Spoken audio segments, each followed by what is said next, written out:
Hello, everybody. Welcome to another video of Reinaldo chess lesson. As we have been doing recently, we are covering the game of the day of the candidate tournament. So today is a rest day for that. Tomorrow will be restarting.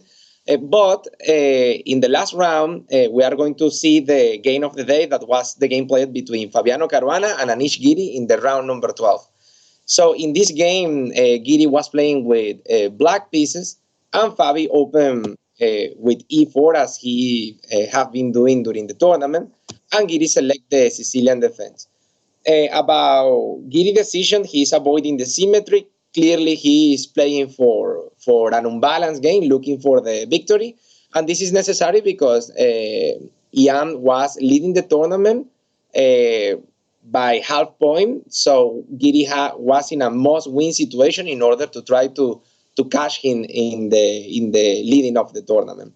And also another important factor is that in the immediate tiebreak is because of direct results, and really Giri lost his match against Nepo 1.5 versus only half point. So really, Giri was clearly in a must-winning situation. So, and also in this round, Nepo won his game as well. So, okay, why play knight f3? Here we have e6 inaccuracy according to the stockfish, but this is a well-known theoretical move. d4 open system, knight f6 attacking the pawn on e4, knight c3, and here we have knight c6. This is known as the four knights variation of the Sicilian defense, and really this setup is quite flexible. Why have a lot of options? Why can trade the knights, play knight b5, that usually transpose to some Pelican Sicilians, bishop e3, bishop e2. All those moves are possible. But here, one of the ideas for black in most of the variants is bishop b4 to try to put pressure in the pawn, and also looking for the central reaction with d5. Typically, black cannot react in the center directly because white can advance to e5. So with this move, black take care of this square, hoping to play d5 in good conditions. And in order to do that, the pin on b4 may be very useful. For that reason here, Fabi did this move, a3, that is not a main line, but it's quite common in order to prevent some bishop b4 ideas. Bishop d7, bishop e3, short castle, bishop e2, and now d6. This setup with this short central control is known as the Scheveningen setup. Really, black is covering all the central squares, preventing the creation of outputs on d5 and f5 respectively. And here, Fabi did the first move out of the database. This is a novelty, queen d3. As the classical preparation of Fabi, this move is an engine suggestion, the second best move in the position, but there is no background on the data. Really, the move looks a bit unnatural considering that, for example, here Giri did bishop d7, finally connecting the major pieces and completing development. But for example, considering that the knight can come here, chasing the queen, maybe the move may look a little bit counterintuitive, but in that case, white can retrieve the queen and probably do the expansion, winning some tempos, hitting the knight on e5, and it's not too clear if black will be able to play knight c4 on time. So Giri did a very standard move, bishop d7. Now we have f4, and here a typical central reaction in the Scheveningen setup.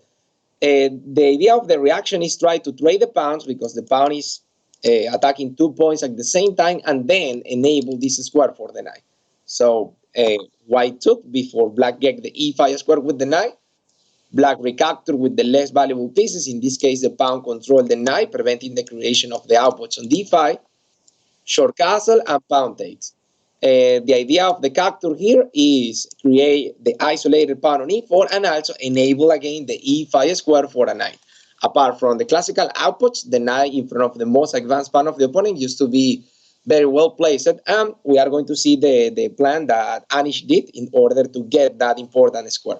So bishop takes, now bishop e6, discovered defense, and after queen g3, with some ideas with bishop a6 winning the exchange, Finally, Giri did knight d7. This move is really very interesting because in a first glance seems to be like black hung a pawn, but in case of that, really black have this counterplay with the check attacking the pawn on b2. So the pawn is defended in an indirect way. Also, in case of bishop a6, looking for the checkmate ideas, the black can simply play bishop f6 and everything is okay. So Fabi did this centralization of the rook. Now rook e8. The pawn is still kind of hanging, but black have the counterplay over the pawn on b2. Fabi moved the king out of the file line of the queen. And now here we have queen b8. Again, indirect defense because the pawn is under attack. And the idea of the move is support the pawn from behind to be able to take this important location for the knight. So finally b4 to protect the pawn on b2. Here, this is an important moment. Before this move, white have an advantage of 0.6, probably because of more space. But about after b4, the position is completely balanced. And the reason of this considerable change in the valoration is that the pawn on b4 is a little bit overexpanded, offers to black some rupture points to do a kind of minority attack on the queen side. So in this order of ideas, b3 looks more logical, but also the decision of Fabi makes a lot of sense because eventually you may be worried about the hanging pawn on a3. Usually it's not good play with those kind of weakness. So, okay, he did before, and finally here black relocate his knight in this fantastic square. Those, the knight from an isolated pawn is so powerful because there is no pawns beside to challenge the location of the knight. So here, white did b5. Another instructive move, really the idea is just trade the pawn to be able to enable the output for the knight on d5 because the pawn on c6 was controlling the knight. So rook c8, okay, white is going to create the outputs, but on the other hand, due to the modification of the pawn structure, this will be a semi-open file. Pawn takes, rook takes, knight d5, white take the outputs, attacking the bishop on e7, and here black did this move, queen f8. This is a very interesting way to protect the queen, and I think that is really quite dynamic. Usually, we would like to take care of the bishop pair, but in this case, this knight is so strong that in case that white capture here, really will be giving to white a favor. Also, black kicks on counterplay, and with this transversal move, really black is making room for the other rook to be able to put some pressure through the semi-open file. So white did c3, anticipating the pressure there. Now rook a c8, the threat will be remove the defender with bishop takes on d5, later taking the pawn on c3. So rook c1, overprotecting the pawn and addressing the threat.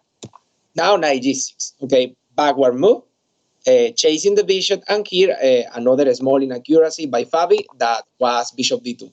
Really, this move is so natural. When your bishops are chased by knights, typically you would like to retreat as far as possible without disconnect the rooks, and also in order to preserve the bishop pair. But this particular position is so rich on ideas that here the best move in the position is bishop g4 to try to trade the bad bishop that is in the same color of the central pawn for this guy.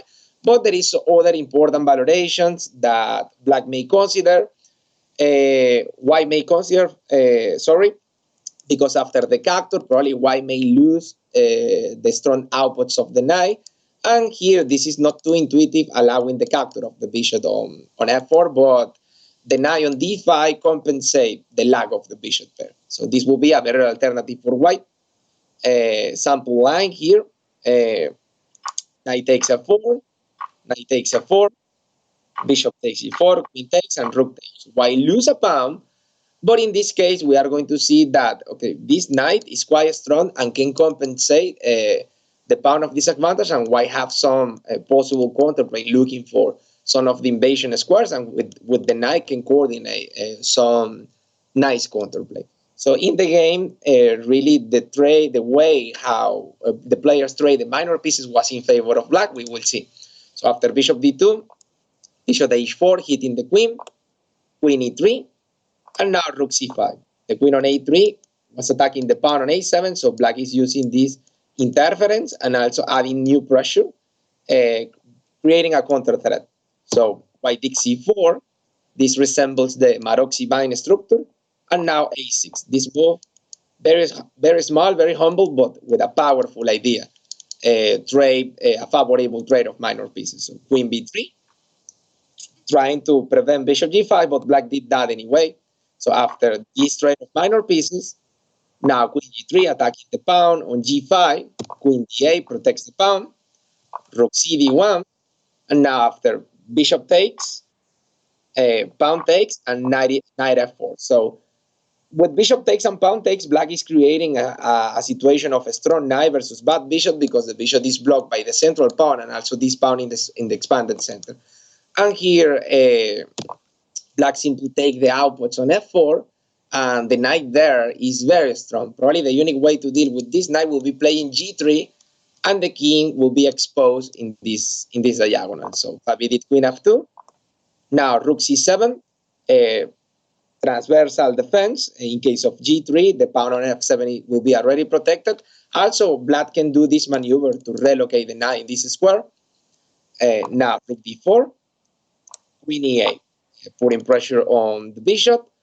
White move the bishop, and now this pawn falls. So extra pawn, better minor pieces. Okay, here white have this counterplay, takes, and take the pawn on a7, but after rook a4, black is forking the pawn and the queen. Also, it's important to highlight that right now we are in move 35.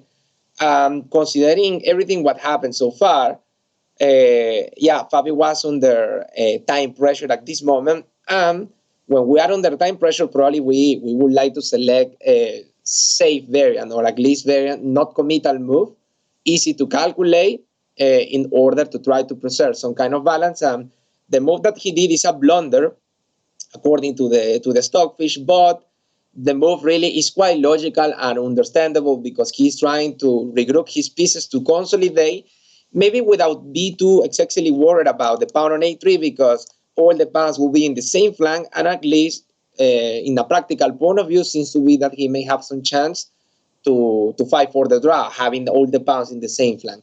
Here the engine recommend that the best move is queen c7, but white pieces seems to be a little bit disorganized. This looks like a nice counterplay because when you cannot defend something, you have to look for a counterplay. But probably what Fabi calculated maybe was queen c7, and after rook takes on a3, if he takes the pawn, black have this powerful move, rook takes on f3. So there is some background issues, and also if white take on f3, the queen can get the invasion square with a double threat, attacking the rook, checkmate threat in case of rook g1, queen takes f3, and checkmate on g2. So, in this, under time pressure, this is the kind of variant that as soon as you see the variant, you just discard that option. But really, the correct variant after queen c7, rook takes a3 is h4, with a very similar variant in comparison with what happened in the game. But the difference is that the queen on c7 is a little bit more active in order to create the necessary counterplay. But okay, in the game, Fabi did queen f2, rook takes a3. So this is a healthy extra pawn for black, h4, hitting the base of the outputs. And now queen e5. Black is ready to recapture with the queen, keeping the defense on the knight. Takes. And now here we have rook e1. About possible bishop move in order to try to attack the knight. Well, that may be an idea, but I'm not sure if really, because seems to be like black have some checks or intermediate move. Okay, I'm going to try this. That comes to my mind right now. Okay, in case of bishop e4, queen h5 check, and after king g1, the engine suggests knight e2, kind of checkmate. So white will be losing the queen. Yeah, the position is quite tactical. By the way, this attacking combo is a well-known tactical pattern, the queen versus knight in this specific setup. So, okay, white did rook e1, looking for the background. Black prevents the counterplay. Bishop e4, same idea like before, covering this square. Eventually, if black gets distracted, white is hoping to to create some background issues. But really, Black can place his pawns on Lias quite easily. And by the way, the first thought engine suggestions right now are G5 and F5. Any move immediately, just to let him know that we will not allow any background issues. So here Giri did Rook A2. By the way, important to say that this was the move number 40 for White, reaching the increment in the time control, and this was move number 40 for Giri. Maybe not the best, but good enough to get the time control. Yeah, to have some extra tempo to think. So, well, White did Rook B1, hoping for the checkmate in the background. Black came back, and Rook E1. Here seems to be like Black is going to do a kind of repetition, but finally Giri play F5, avoiding the background issues, shooting down the activity of the bishop along this diagonal, and also enabling the F7 square to be able to transfer the rook to the king side because the white king is very exposed. So after Rook E3, check, King G1, and here we are going to see a fantastic tactical blow. Knight takes on G2. If White takes with the queen, the rook is going to be hanging. Yeah, really, there is nothing to do here. Intersection points. Black have some discovering attacks, and really White cannot do anything in this position. So for that reason, Fabi decided to resign, and with this result, Giri is only half point behind Jan Nepomniachtchi, who is the actual leader with 2 rounds left to play.